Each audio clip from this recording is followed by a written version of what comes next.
Pasukan kapal hovercraft Rusia menerobos benteng wilayah NATO.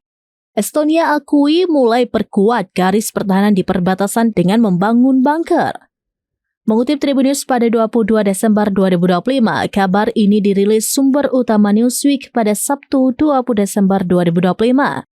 Estonia menduga para personel Rusia turun di pintu masuk Danau Peipu dan kemudian berjalan di sepanjang struktur tersebut. Tidak lama mereka kembali ke kapal bantalan udara dan kembali ke sisi sungai Rusia.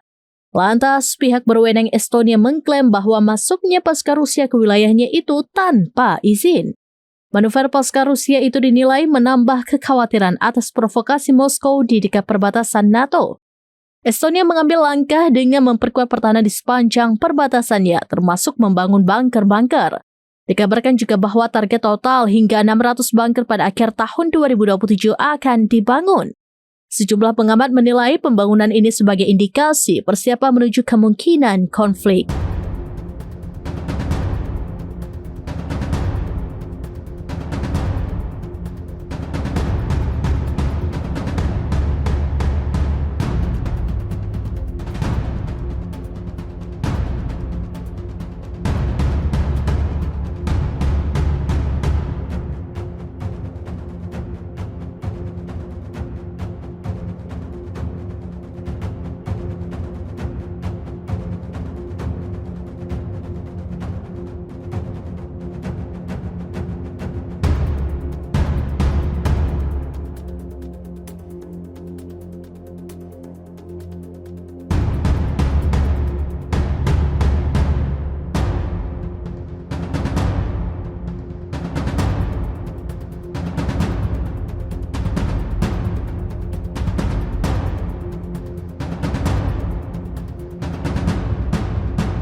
Download Tribun X sekarang, menghadirkan lokal menjadi Indonesia.